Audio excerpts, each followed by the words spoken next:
Dear students, we said learn on caste and class in India. In last class, we have already discussed about the meaning characteristic of the caste system and recent changes. So, it is also important to know about class system in India and how caste and class both determine Indian social structure or the stratified Indian society. So, let us know about why stratification is there in all societies.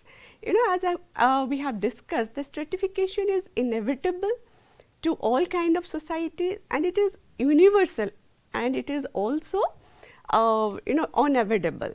So, from that respect, we understand that there are certain segments, divisions, subdivisions, which is found in a ranking pattern in all type of societies, whether it is Indian society, European societies or African societies. So, when you speak about Indian society itself, so we must understand that Indian social stratification has some peculiar characteristic, right? And the most important you can say the unique part of Indian social stratification is the caste system, which determine its social stratification. But it is not the caste system alone. Along with caste, we understand that class, which is the universal component of all modern societies, that also determine Indian social stratifications.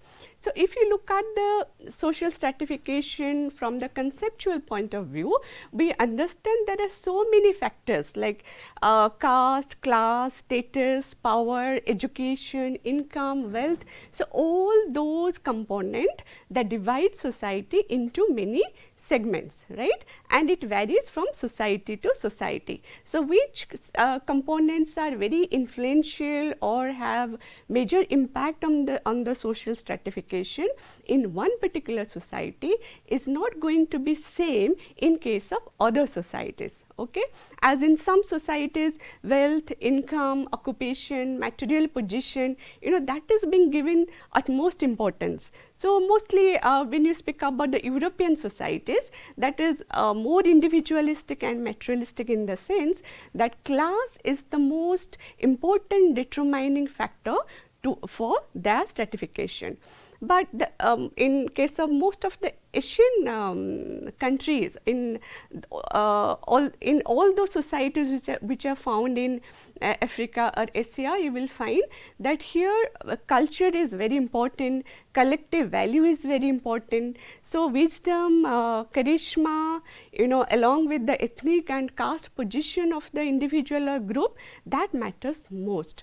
So, in this context, we understand that in Indian social stratification, both caste and class, that determines its structural arrangement. But what is the common, you can say the common characteristic which is found both in the caste and class while determining social stratification?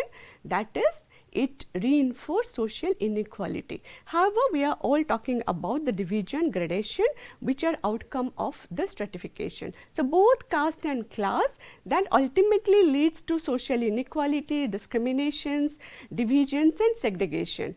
But the intensity of inequality or the degree of discrimination, that varies from society to society. Okay. So, we shall learn about the class, we shall learn about the class as one of the determining factor of Indian social stratifications. So, before that we should have some idea about the meaning of the concept class. Basically, what do we understand by the meaning?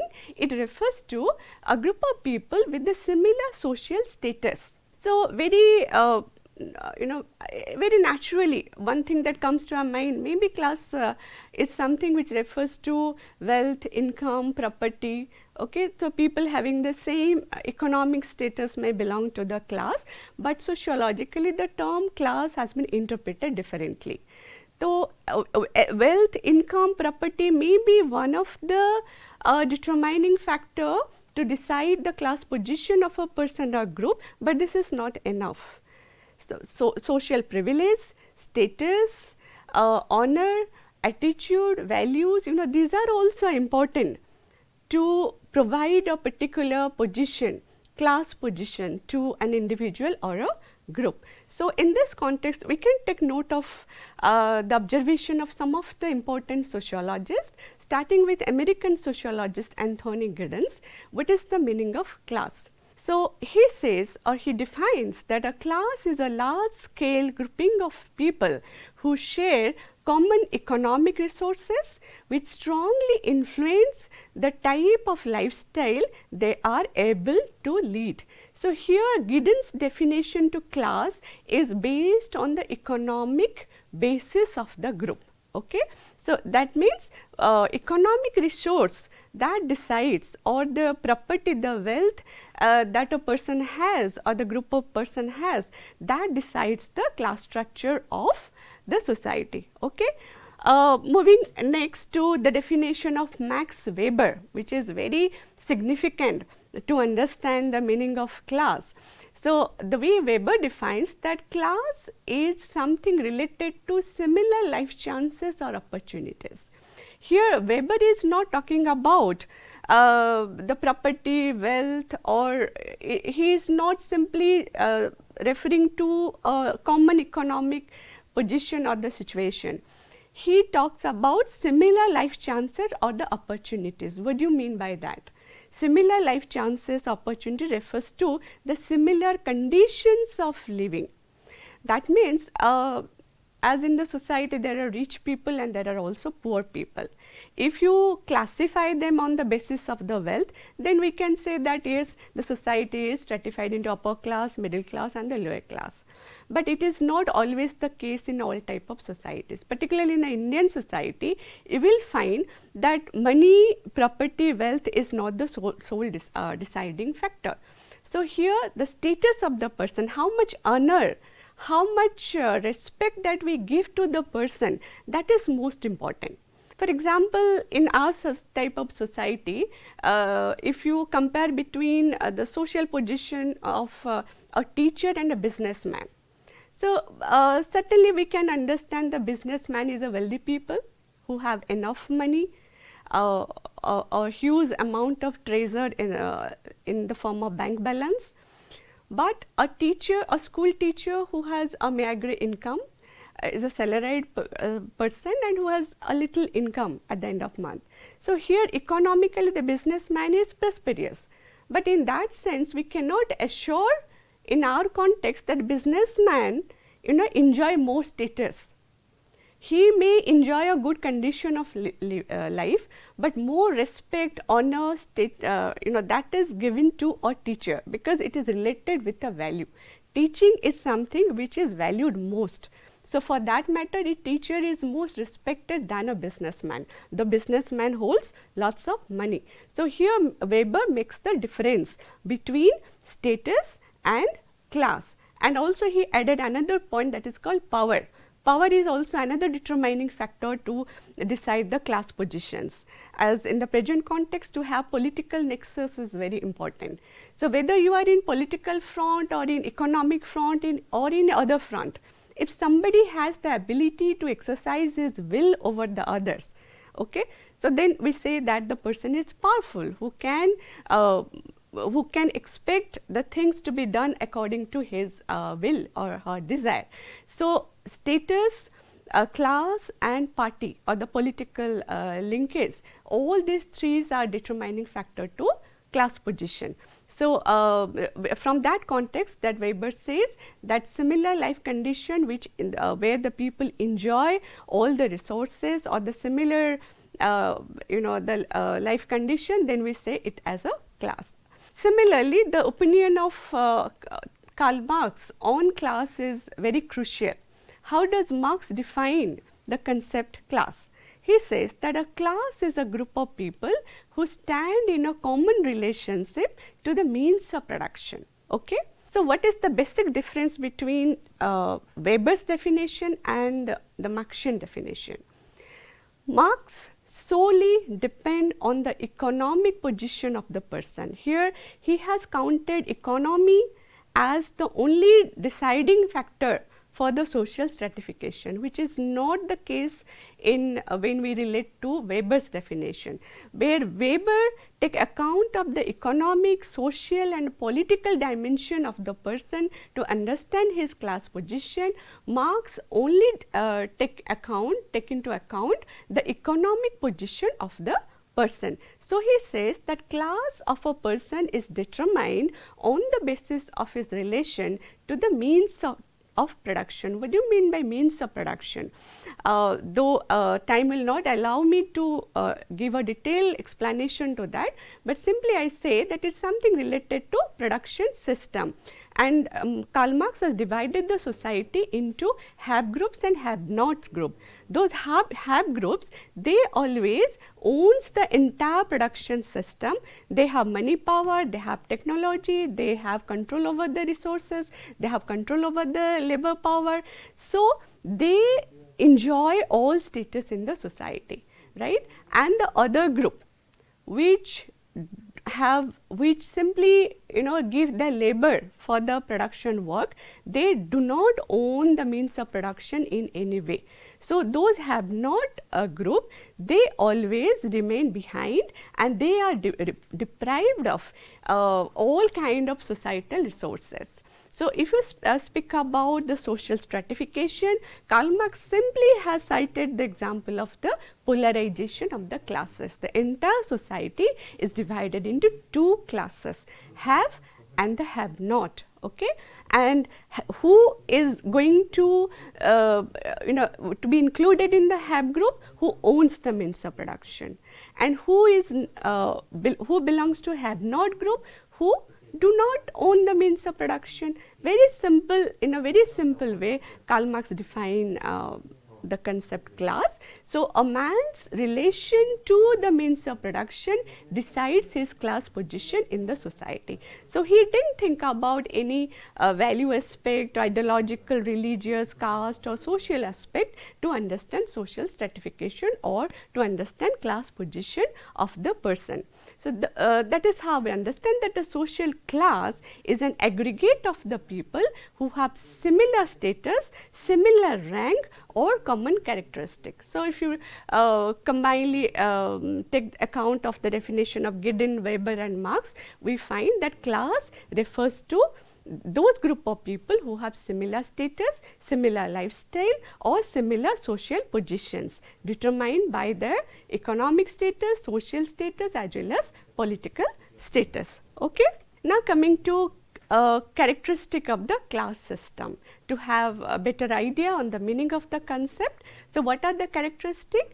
Class system, like caste system, it also refers to a system of hierarchy of status. Okay, but this status is not religiously defined. It is not defined on caste line. It is based on the economic position of the person. So, this is how we understand the class system in the society. And second characteristic speaks about unequal distribution of wealth and power.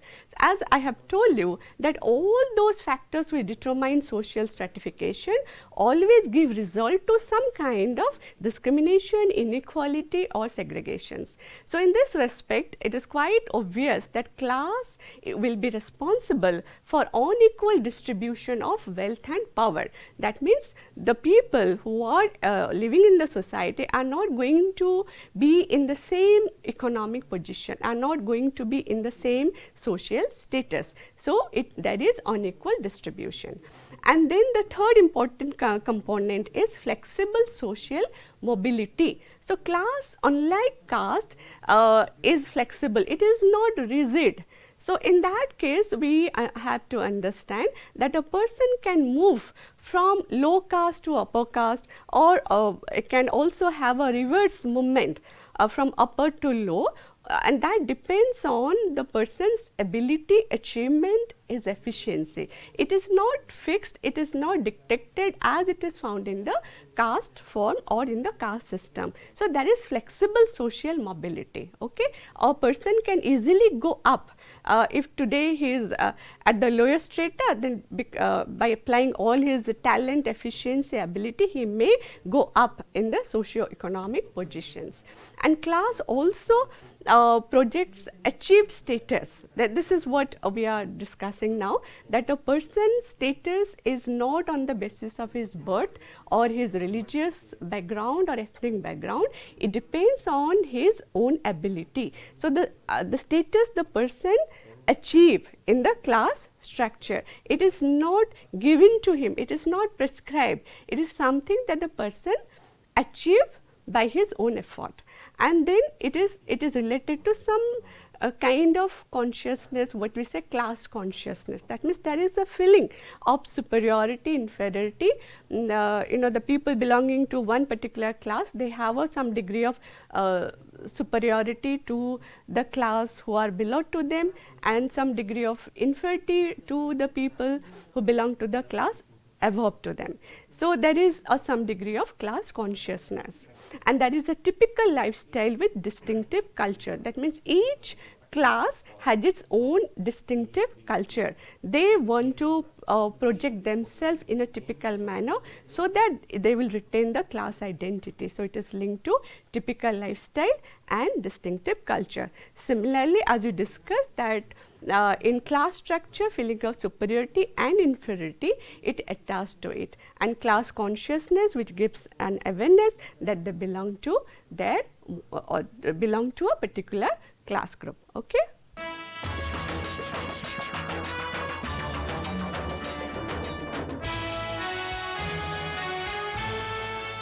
So we learned about the meaning of class and its characteristics. Let's make some distinction between class and caste, particularly in the context of Indian society. So while making the distinction, we must understand that class is something which is universal in character. It is found in all type of societies. Okay. So if you go past also, you find the society was divided into many groups and subgroups, divisions, creating a class structure. And today it is more prominent and it is more universal to all societies. But while talking about caste, it is purely Indian in character. You will not find caste system in any countries of the world. So that what makes the Indian society peculiar in itself. Though there are certain historical evidences of caste, like segregation in early civilization or in ancient city states, but in the present context, we see that caste is exclusive characteristic of the Indian society. So it is very much indigenous in character or Indian in character. And caste is hereditary because since generation that caste identity that continues. So if a person, we want to know about the caste identity of person, then we understand it by his birth in a particular caste family. But it is not the case with class. Class is not hereditary. It is very much, it very much depends on individual effort, individual ability or individual, what you said, the talent. So class is not hereditary.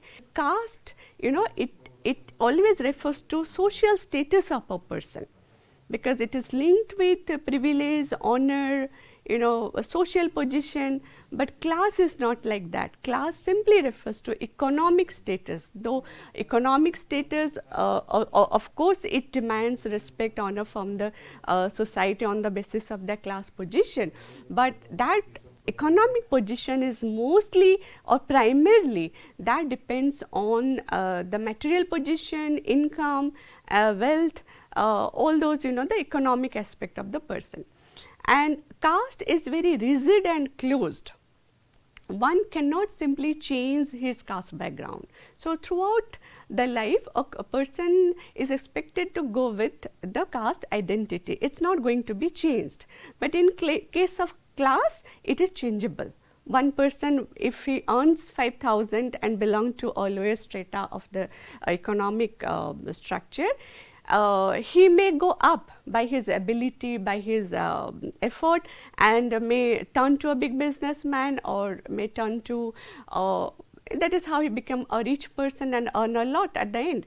So it is changeable, it's not fixed like caste system. So class is flexible and open. It is flexible, open means there is no restriction that which particular group of people from a particular caste or ethnic background they are, whether they are allowed or not. It's not like that. It's open to all people irrespective of racial, ethnic or any other factor. And then caste is characterized by social restrictions. They have lots of social prescriptions, social norms which are taken as guidelines for their day-to-day activities. So how to eat, how to drink, what type of cloth they must wear, what type of house that they must dwell in, or to whom they worship, how to worship. Every details of one's social life is already given to them, and in some cases there are certain imposed restriction which put all those things in do's and do nots category, should or shouldn't category, what should be done, what shouldn't be done. But in class there is no such imposition. There is no such restriction. A person or a group of persons, they have full freedom how to lead their life. Okay. Similarly, with regard to commensalism, commensalism refers to a certain ideology which further brings restriction with regard to daily social intercourse, mostly with regard to eating and the drinking habit. As we have learned about the kacha food, pakka food, the division which has been made by the caste norms, or all other social restriction which are exist against the Dalit or the scheduled caste people. So those commensal elements are not found in the class structure. And most importantly, caste system based on collective values, group values. Why? Because it is strongly supported by religion. There are certain religious ethics, religious doctrines which support to the caste system. So the individual members, whether they belong to higher caste or lower caste, they have a strong affirmation, they have a strong inclination towards their own religion. So normally they do not deviate. So that collective values always act as a forceful element to their life.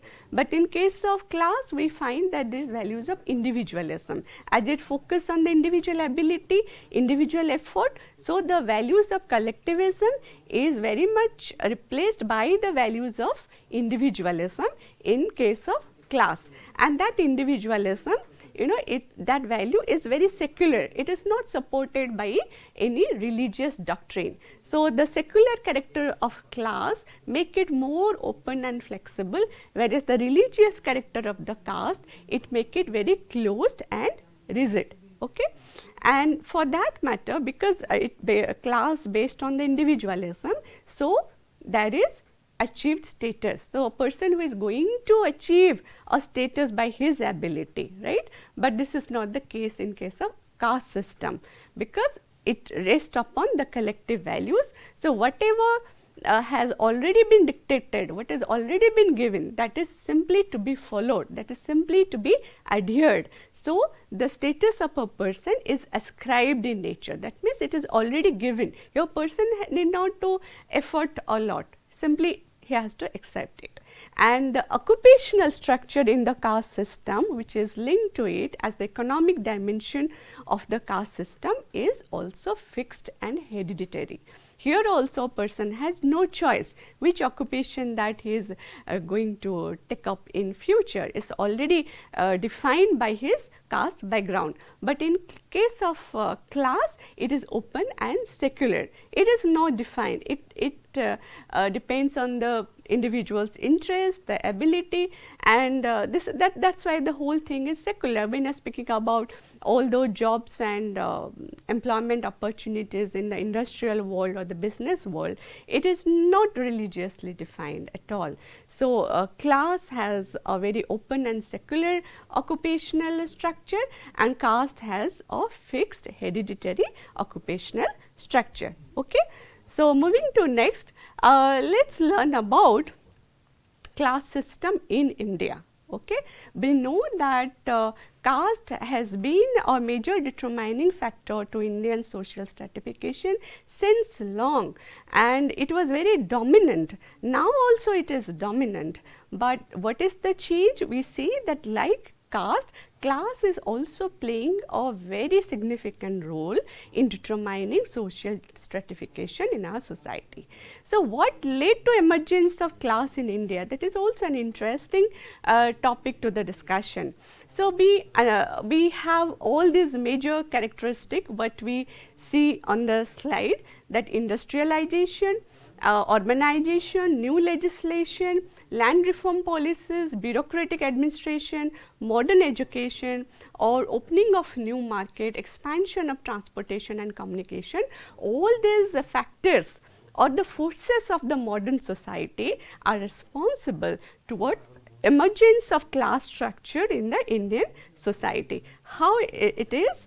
So, simply we can understand the urbanization and industrialization that created a new socio-economic environment. So, where people started to migrate from their rural base to the urban base.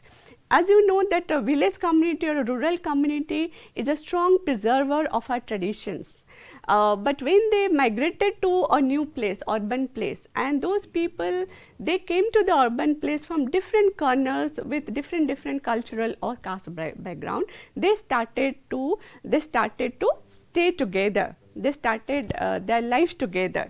So, in that circumstances, the caste background, religious background or ethnic background could not be could not be given that much importance. Rather, it was the income, it was the material position, it was the occupation which was very important for the people, because they have migrated for the sake of survival, for the sake of their livelihood. Okay. Similarly, modern education, that also created a new environment. It changed people's mindset, new ideology that came into us. So, the people started to look at the world with a different perspective, unlike the ancient or the old pattern of the society, where people were forced to look at everything from the religious or caste angle.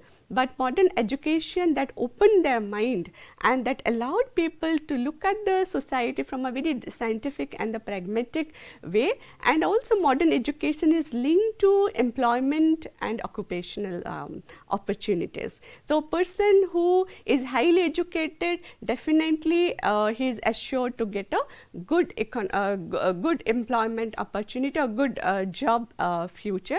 So, that again defines the class position of the person, even though he is born as a low caste member, but he because of his education he may go up in the social ladder. So, like industrialization, urbanization and modern education, legislation or the new laws which has been enacted has also a significant role to play towards formation of the class system in our society. What are the example? For example, those laws which have been enacted to enforce democratic values or to protect the fundamental rights of the people. Okay. So, those new laws, they have that has given a new outlook, and that those laws have helped people to fight for their right, to find out a dignified life. And they have understood that if they remain in the old conservative setup, which is very much caste ridden and which is full of superstitious elements and with some sort of discriminatory approach, is not going to help a lot towards leading a quality life. So, with the support of new laws, particularly those people who belong to the Dalit class or the lower caste background, they could find out a suitable platform to fight for their cause. So, those laws were helpful to give a to provide a new formation of the class structure in the society.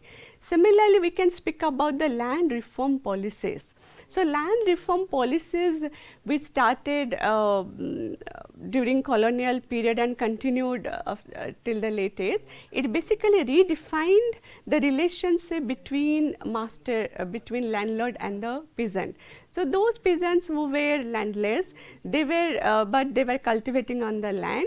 So those reformation that allowed those peasants to own the ownership of the land. So it simply changed the equation of the land and land ownership structure. So that also gave, you can say, it provided a sort of empowerment to the to those peasant class, and that led to the formation of a new class structure, new agrarian class structures. Similarly, when we are talking about bureaucratic administration, that is also very relevant towards contributing the class structure.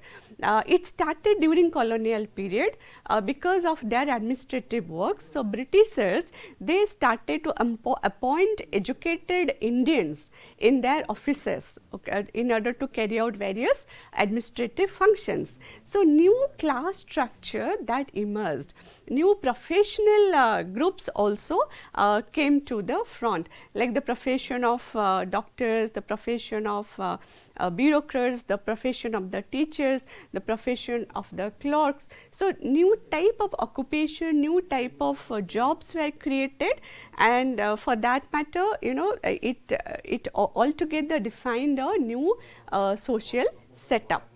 And opening of new market, that is very important, as we all are living in a globalized world. So market decides everything.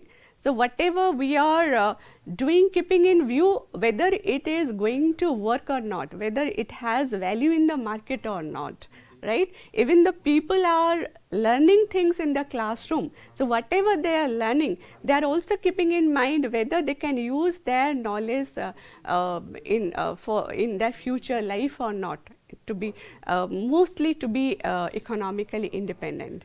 So everything has a certain value in the market. If something has no value in the present market, then that is discarded.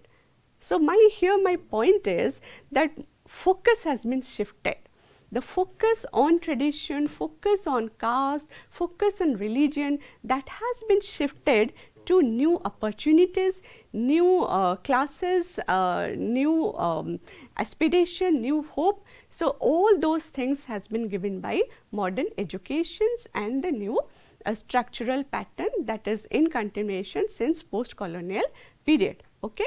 And in addition to that, the development in transportation and communication, that has also helped to towards the emergence of class structure.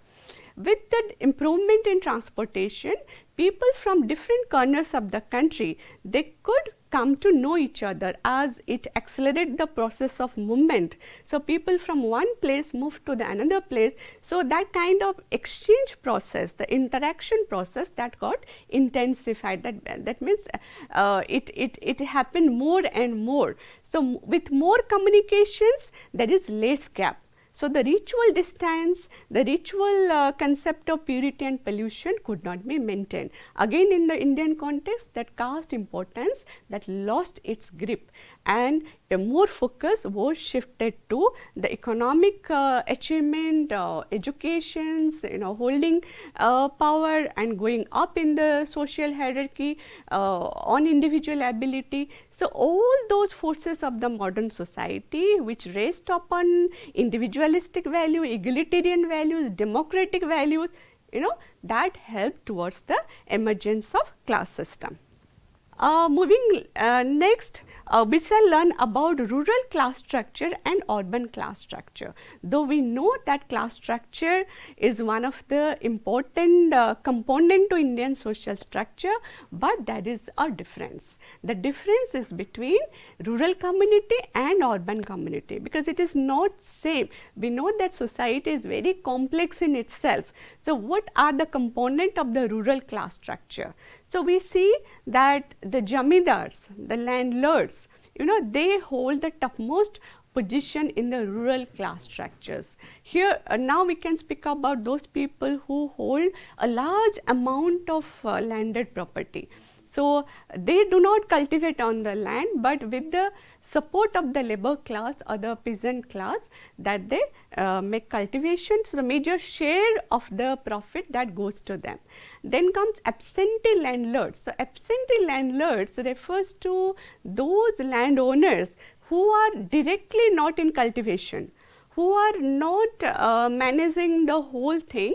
They are staying abroad or they are engaged in other kind of business, but through middleman or through other people, they are managing their work. So they are known as absentee landlords. They also occupy high status, they also occupy high socioeconomic position in their respective areas. And then comes tenants under landlords. When we speak about landlords, that means occupies a large acres of land, and there are many tenants who are working under the landlords, and they are they are supposed to give their allegiance, they show their allegiance to the landlords. Then comes the peasants or the small farmers. So we may speak about medium range farmers or small range farmers. So these are the people who are you can say to some amount their life is stable and they are leading a stable socio-economic life, but the landlords and jamindar, of course, they enjoy a lavish style of life. And next, the agricultural laborers, who are at the bottom of the rural class structure. They simply survive on the basis of their labor. Agricultural laborers are hired and paid wages, and that wage is very minimum in comparison to the labor that they invest. So they are the poorest of the poor category, and they occupy the lowest strata of the rural class structure. And in addition to this, we have the group of merchants and group of money lenders who also play a significant role in the rural class structure.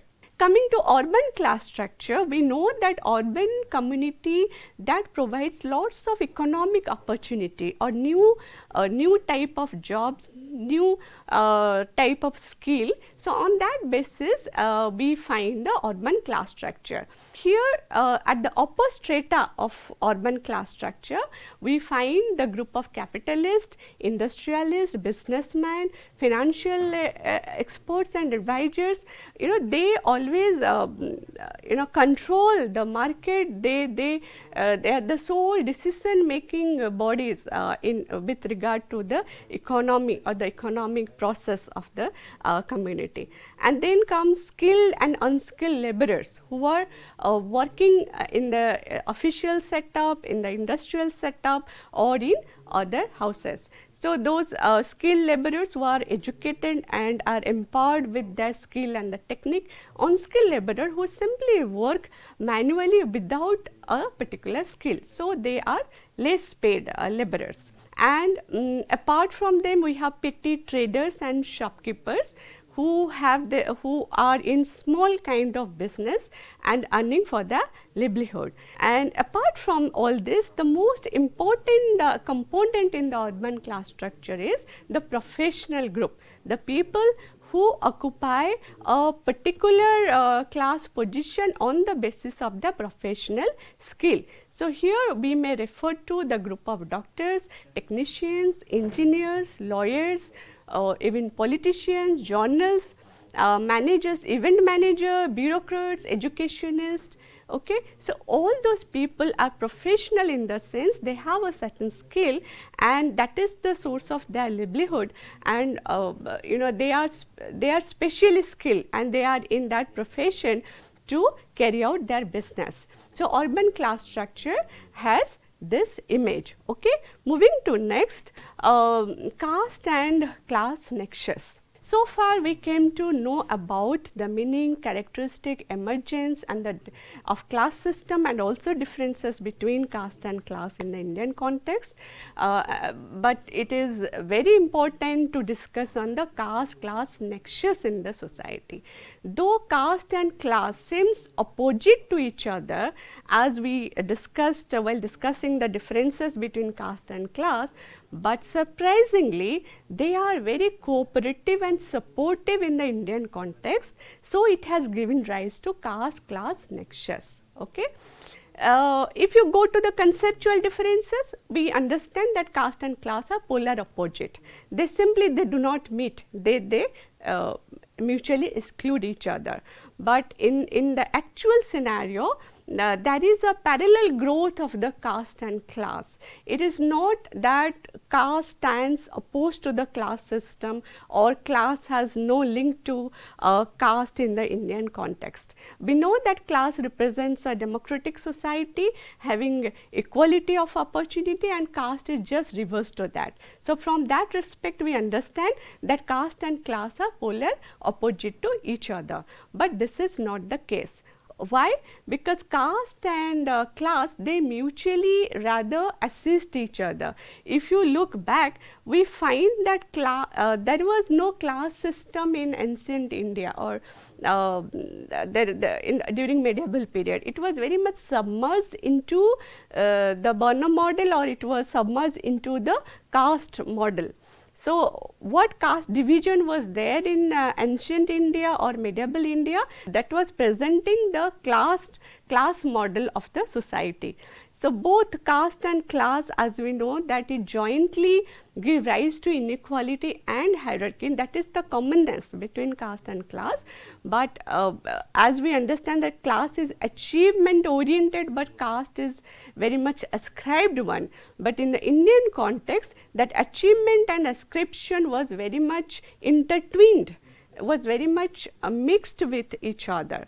So, in India, the ritual status of the caste, that was the sole deciding factor for the economic status of the person. In a very simple way, you can say that a person from the higher caste background, he had all privileges or all accessibility to go up in the social positions. So, the person who was ritually higher, was easier for him to go up in the economic ladder, or to occupy a higher economic positions. So, here in our context, we relate caste with the class from this angle. As we know that caste creates a hierarchy, and the upper caste people are being given utmost privileges. So, on the basis of that privilege, they use the societal resources and they go up in the class structure. So, here caste and class have a very strong, a strong correlation. They do not exclude each other, rather they include each other. So, during pre-colonial period, class was within the caste system, and now caste and class, they do not contradict, but influence each other with parallel coexistence. So, in this context, we must understand the caste-class nexus from Marxian perspective and Weberian perspective. From Marxian perspective, we must understand that Indian caste based on the achieved pattern, which divides the group of people into privileged and non-privileged section. As Marx has already pointed out about the polarization of the classes, so the same polarization of classes is found in the Indian caste system.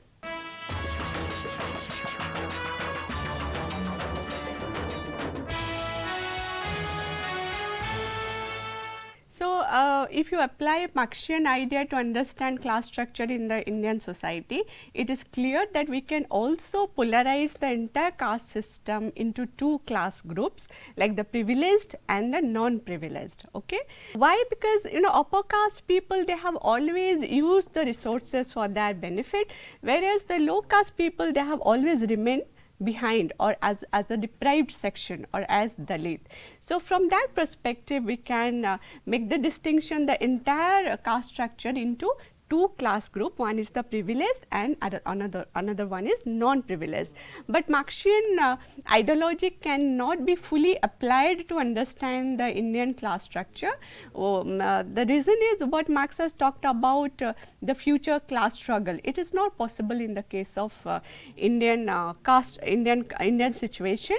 It is not going to give rise to any caste struggle or class struggle of that sort. So, if you take note of the M.N. Srinivas, he has conformed to the ideology of Karl Marx, as he said that the upper caste have succeeded in retaining their advantageous position in the past by land ownership and liaising with the ruling power. So, this is an example what M.N. Srinivas has tried to give, that upper caste people, because they had lots of resources and privileges, so it was easier for them to own large acre of the land and also to have connection with the ruling power, to attain higher education, to use all resources.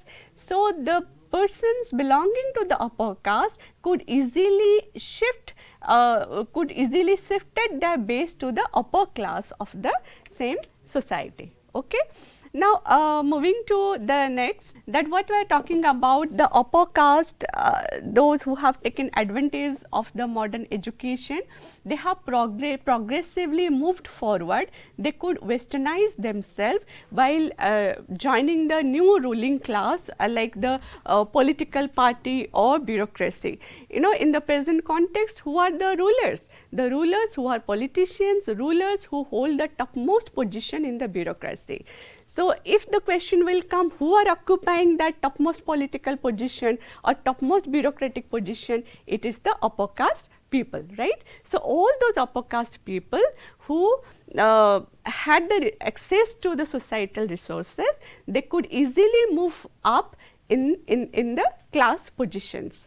So, those upper caste have adapted themselves to change and form the upper class, while those who remained behind, who could not bring that accessibility, who were not holding that accessibility to the resources of the society, they remained as before. They could not move up in the class structure. Very few they could move up. If you look at the present statistics, we know that major portion of the high salaried job or the topmost powerful rank or the position, that is occupied by the upper caste people. But what changes has come to low caste people? The low caste people simply could change their life pattern or the behavioral aspect by adopting Sanskritization, the way M.N. Srinivas has pointed out. So, we can observe some behavioral changes because as we know, the low caste could imitate the lifestyle and the ritual pattern of the upper caste just to move up in the social ladder, but that could not guarantee, that could not assure that much to go up in the economic position. But in case of upper caste people, it was easier for them to move up in the economic strata, because the ideology of secularization or westernization, that was easily accessible to them, and that could be implemented in their case, because they were in the advantageous position to use the secular idea, the western idea, and they could make their life better than before. Similarly, from the Weberian perspective, we can understand the class structure of the Indian society, that it is not purely from the monetary angle or from the economic angle that we need to understand. Rather, Weber says that caste and class must be understood from the status angle. So, status is very important. Though someone is earning a lot, but he is not getting that much social recognition, he is not receiving that much social respect, then his economic position alone cannot help him to enjoy the upper strata of the society. So, here we must understand the individual and the families which are classified as part of the same social class, they must have a similar life chances or similar amount or the same amount of prestige, or they must belong to the same category of the people who have the similar attitude, right. So, here class of a person in Indian society is determined by his economic position, by his social status and the amount of power he holds. So, unlike Marx, Weber is not confined to the economic determination alone. So, the theory of Weber that has different angles to look at the stratification arrangement of the society. So, we say normally that Marx has a monodimensional approach to understand stratification, but Weber has a multidimensional approach, because he is not confined to economy alone, he has included the political and social into it. Coming to conclusion, important to understand that class structure, which was not very prominent during ancient or medieval days, it became very prominent during modern period or postmodern period. Now, class is becoming more clear, is becoming more prominent at the social front, but earlier it was submerged into the caste system. So, what we came to know about a social class, it is an aggregate of people who have same status, who belong to the similar position accorded by the society or hold the same rank and enjoy a common lifestyle. And caste and class, though seems opposite to each other, but in the Indian context, they both jointly contributes to understand social hierarchy. So, they both of course perpetuate inequality and hierarchy as well, but they do not stand opposed to each other, rather they complement each other. So, caste, as you say, that it is very rigid and very fixed one, so it must it must standing itself as obstacle to the class movement. It's not like as we found that upper caste people have easy access to occupy the upper class position, and the low caste people, they, because of not having access, so they remain in the lower class situation in most of the cases. So, there is a parallel, you can say there is a parallel structure of the caste and class in case of Indian society. And another important thing is that in caste, ritual status that determine the position of a person, whereas in the class structure it is the economic position of the person that determine his status in the society. But the economic status is also linked to ritual status because of caste and class nexus in our society. So, this is the uniqueness, or you can say peculiarity, which is very much observable, that the ritual status of the person is also linked with the economic status of the person. So, and how it is very much linked, that we came to know that upper caste people, they have succeeded in retaining their advantageous position in the past as well as in the present. So, if you take note of the number of successful people holding topmost position in politics, in education, in economy, the most of them, they belong to higher, most of them have higher caste background, because it was easier for them with easy access to the resources to move up in the socio-economic ladder. Okay. So, this is how we understand the caste class nexus. That does not mean that caste does not stand as an obstacle to the movement.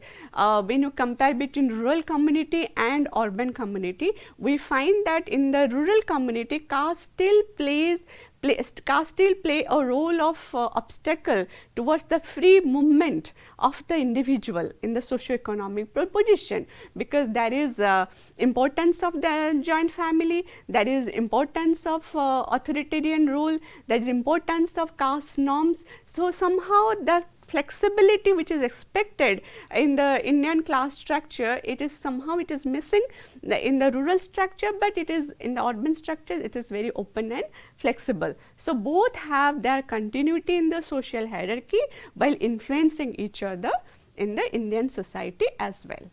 Thank you.